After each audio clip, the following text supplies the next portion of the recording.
इतना तो हो गया। परमाणु 3 मौलिक कण से मिलकर बना होता है, इलेक्ट्रॉन, प्रोटॉन, न्यूट्रॉन। इसके अलावा भी बहुत सारे कण होता है, पॉजिट्रॉन, बहुत सारे छोटे छोटे कण होते हैं, लेकिन उनमें से विशेष इन्हीं तीनों को पढ़ा जाता है, इन्हीं तीनों का महत्व होता है।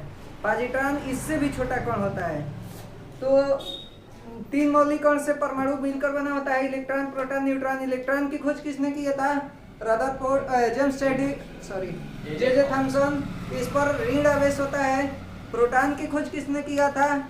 रदरफोर्ड, इस पर धन आवेश होता है। न्यूट्रॉन की खोज किसने किया था? जेम्स चैडविक, इस पर कोई आवेश नहीं होता है, ये उदासीन होता है। अब पढ़ना है तत्व के बारे में। तत्व किस चीज से बना होता है? इन्हीं छोटे छोटे, इन्हीं परमाणुओं को मिल जाने से तत्व बनता है। बहुत सारे परमाणु आपस में मिल जाएंगे, तत्व कहलाएगा, तत्व बन गया। दूसरे तरह का परमाणु ज्यादा आपस में मिल जाएंगे, तत्व बन गया। इस तरह से टोटल कितने तत्व होते हैं अब तक खोज किया गया है? 118 तत्व खोज किया गया है अब तक। उन 118 का नाम याद करना है। उसके बाद देखिए, सभी तत्व में, सभी परमाणु में इलेक्ट्रॉन की संख्या निश्चित होती है कि इतना इसमें इलेक्ट्रॉन होगा, इतना प्रोटॉन होगा, इतना न्यूट्रॉन होगा। ये तीनों की संख्या फिक्स होती है परमाणु के अंदर, और इसको याद रखना है किस परमाणु में कितना इलेक्ट्रॉन है, किस परमाणु में कितना प्रोटॉन है, किस में कितना न्यूट्रॉन है।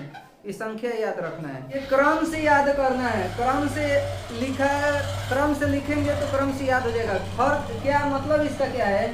1 नंबर पे हाइड्रोजन है, अगर नंबर से याद कर लेंगे तो पता चल जाएगा कि इसमें प्रोटॉन क्या है, न्यूट्रॉन क्या है। यानी प्रोटॉन और न्यूट्रॉन की संख्या याद नहीं करना पड़ेगा, डायरेक्ट याद हो जाएगा। कार्बन में कितना प्रोटॉन होगा? नहीं याद है? कार्बन कितने नंबर पे है? 6 नंबर पे, 6 नंबर पे है। तो देखिए, इसको कहते हैं परमाणु क्रमांक। कौन नंबर पे कौन सा परमाणु है, इसको ई है परमाणु का नाम, ये है परमाणु का क्रमांक, कितने नंबर पे कौन सा परमाणु है, और ये है उसका संकेत, परमाणु का संकेत। हाइड्रोजन का परमाणु क्रमांक 1 है, हाइड्रोजन का संकेत H है। अब एक बात नोटिस कर लीजिए, जितना परमाणु क्रमांक किसी परमाणु का रहेगा उतना ही उसमें प्रोटॉन होगा, और उतना ही प्रोटॉन जितना जिस परमाणु में होता है उतना ही न्यूट्रॉन, इलेक्ट्रॉन भी होता है। किसी परमाणु का परमाणु क्रमांक जितना होता है उतना ही प्रोटॉन होता है। तो परमाणु क्रमांक याद कर लेंगे तो इलेक्ट्रॉन और प्रोटॉन की संख्या याद कर लेंगे। 5 नंबर पे बोरान है, तो कहेंगे बोरान में 5 गो इलेक्ट्रॉन होगा और 5 गो प्रोटॉन होगा। न्यूट्रॉन अलग अलग होता है सब में, लेकिन इलेक्ट्रॉन प्रोटॉन हर परमाणु में बराबर होता है। सोडियम में कितना प्रोटॉन होगा? सोडियम में 11 गो प्रोटॉन होता है। न्यूट्रॉन कई गो होता है? न्यूट्रॉन की संख्या ऐसे नहीं बता सकते हैं, मतलब याद करेंगे तब बताएंगे। इलेक्ट्रॉन पूछा जाइए, सोडियम में इलेक्ट्रॉन कितना होता है? कहाँ परमाणु क्रमांक भी खत्म हो गया। और थोड़ा स्ट्रक्चर पे चलते हैं। परमाणु के बीच में क्या होता है? परमाणु के बीच में क्या होता है? क्या क्या रहता है? कौन कौन सा कौन? 2 गो इलेक्ट्रॉन, प्रोटॉन और न्यूट्रॉन परमाणु के बीच में होता है। परमाणु के बीच में जहाँ इलेक्ट्रॉन और न्यूट्रॉन और प्रोटॉन होता है उसको क्या कहते हैं? नाभिक कहते हैं। ये नाभिक हो गया, और इसके साइड साइड में क्या होता है? इलेक्ट्रॉन चक्कर लगाते रहता है, घूमते रहता है। कहाँ गया? प्रोटॉन को शॉर्ट में P बोलते हैं, न्यूट्रॉन को N, इलेक्ट्रॉन को E बोलते हैं। ध्यान दीजिएगा, अब जहाँ लिखेंगे P, N और E लिखेंगे। प्रोटॉन और न्यूट्रॉन परमाणु के नाभिक में होता है। इलेक्ट्रॉन बाहर चक्कर लगाता रहता है। कार्बन का परमाणु है, कितने इलेक्ट्रॉन होगा? नंबर पर कार्बन में 6 गो इलेक्ट्रॉन होगा। 1 गो, 2 गो, 3 गो, 4 गो, 5 गो, 6 गो। अब ये 6 इलेक्ट्रॉन घूम रहा है, चक्कर लगा रहा है। प्रोटॉन कई गो होगा?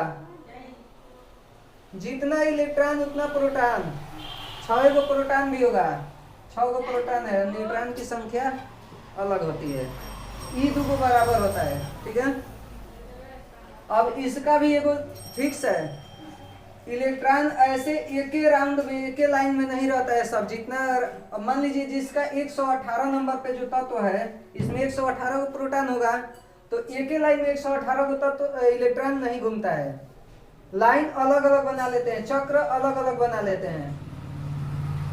हाइड्रोजन है, पहले हाइड्रोजन को बना लेते हैं। इसके नाभिक है, नाभिक में एक प्रोटॉन होगा और न्यूट्रॉन होगा।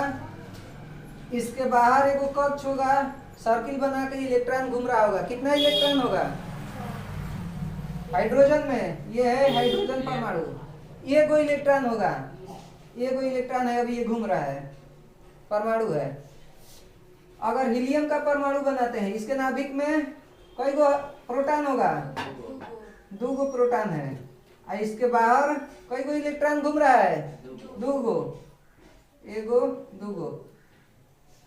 परमाणु के बाहर जितने इलेक्ट्रॉन बढ़ते जाता है उतना कक्ष ये बढ़ता जाता है, इसको कक्ष बोलते हैं।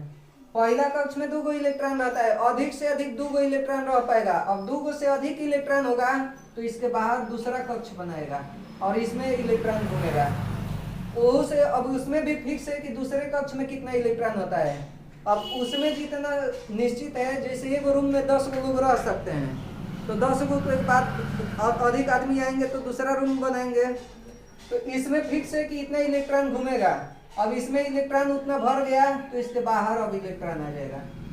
पहले कक्ष में 2 गो इलेक्ट्रॉन रह सकता है, दूसरे कक्ष में 8 गो इलेक्ट्रॉन रह सकता है। ठीक है, अब मान लीजिए इलेक्ट्रॉन इसमें भर गए, 1 गो 2 गो 3 गो 4 गो 5 गो 6 गो 7 गो 8 गो। 2 गो था, पहला कक्ष बना लिया, 8 गो और आ गया, 8 और 2 10, यानी कि जिसका 10 होगा उसमें कितने इलेक्ट्रॉन होंगे? 10 गो इलेक्ट्रॉन। तो 2 गो पहला कक्ष में, दूसरा कक्ष में 8 गो, 10 गो पूरा हो गया। लेकिन अगर सोडियम है तो इसमें 11 गो इलेक्ट्रॉन होगा। 10 गो इलेक्ट्रॉन तो कवर कर लिया, 2 गो कमरा बना लिया, तीसरा कमरा बनाएगा, अब 1 गो इलेक्ट्रॉन आ गया, अब ये अकेले घूम रहा है। तो इलेक्ट्रॉन का बाह्यतम कक्ष, इलेक्ट्रॉन का दूसरा कक्ष, तीसरा कक्ष, चौथा कक्ष, पांचवा कक्ष, ऐसे होता है। और जो सबसे बाहर वाला होता है उसको बाह्यतम कक्ष कहते हैं। किसी भी कक्ष में इलेक्ट्रॉन की संख्या 2n² के रूप में रहता है, ध्यान दीजिएगा 2n। अब जैसे याद ना करने पड़े इसके लिए ये बता रहे हैं। पहला कक्ष में 2 गो रहता है, दूसरा कक्ष में 8 गो रहता है, तीसरा कक्ष में कितना रहता है नहीं पता है। अब ऐसे पता करेंगे, कहाँ है 2n²। n का मतलब होता है कि जौन कक्ष होगा उतना n की जगह पे रखेंगे। पहला कक्ष है तो 2 गुणे n की जगह पर 1 का स्क्वायर, कितना आ गया आंसर? 2 गुणे 1, यानी कि 2। अधिक से अधिक पहला कक्ष में 2 गो इलेक्ट्रॉन रह सकता है। दूसरे कक्ष में पता करना है कितना इलेक्ट्रॉन रहेगा, 2 गुणे दूसरा कक्ष है 2², यानी कि 2 गुणे 4 8। दूसरा कक्ष में अधिक से अधिक 8 गो इलेक्ट्रॉन रहेगा। तीसरे कक्ष की बात करते हैं, तीसरा कक्ष में कितना इलेक्ट्रॉन रह सकता है? 2 गुणे 3² हो जाएगा, 2 गुणे 3 3 9, 9 दूना 18। तीसरे कक्ष में 18 गो इलेक्ट्रॉन जब तक बढ़ते रहेंगे सब इसी में आके भरता रहेगा।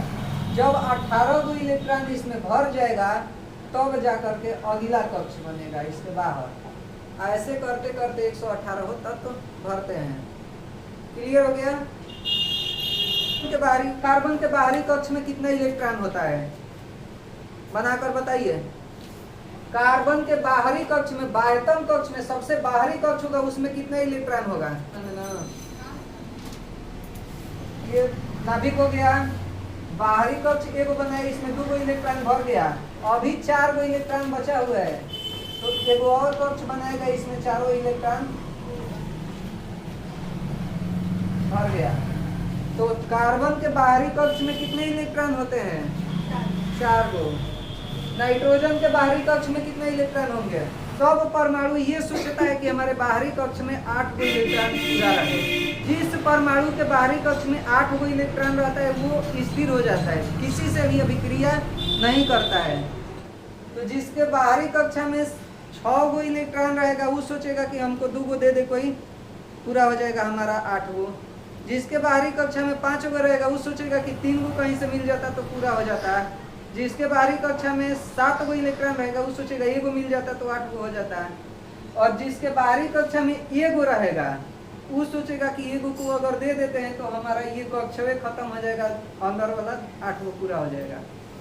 जैसे सोडियम है, सोडियम के बाहरी कक्ष में 2 गो इलेक्ट्रॉन रहता है इसमें पहले कक्ष में, और दूसरे कक्ष में 8 गो रहता है और उसके बाहर 1 गो रहता है। 2 गो 8 गो 2 गो 10 गो 1 गो 11 गो। अब ये सोचेगा कि हम 1 गो को कोनो को दे देंगे तो बाहरी कक्ष खत्म हो जाएगा और बाहरी कक्ष 8 गो बन जाएगा। इसी के लिए सब रिएक्शन करता है, एकदम अभिक्रिया करने के लिए एकदम उत्तेजित रहता है सब। कोनो भेटा जाता तो हम दे देते हैं, तो ले लेते हैं, काम कर लिया जाएगा। नियान निष्क्रिय गैस है, निष्क्रिय होता है। निष्क्रिय का मतलब कोनो से अभिक्रिया नहीं करता है। क्यों? देखिए नियान के बाहरी कक्ष में 2 गो इलेक्ट्रॉन बच गया, कई गो 10 गो है टोटल, 8 गो बचा, बाहरी कक्ष में 8 गो इलेक्ट्रॉन बच जाएगा। इसके बाहरी कक्ष में कई गो इलेक्ट्रॉन है? 8 गो।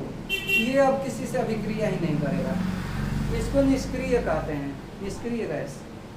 समझ में आ गया? अब देखिए अभिक्रिया क्यों करता है ये भी समझ में आ गया। इलेक्ट्रॉन स्थिर, कोई भी परमाणु स्थिर होने के लिए अभिक्रिया करता है। या तो इलेक्ट्रॉन देगा, नहीं तो इलेक्ट्रॉन को लेगा और लेकर के अभिक्रिया कर लेगा, स्थिर हो जाएगा। इसी को कहते हैं सूत्र। जितना जितना परमाणु भाग लेकर के पदार्थ बनाता है उसको कहते हैं, इसका सूत्र हो गया। सल्फ्यूरिक अम्ल का सूत्र ये है। क्या क्या? 2 गो हाइड्रोजन रहेगा, सल्फर 1 गो रहेगा, ऑक्सीजन 4 गो रहेगा।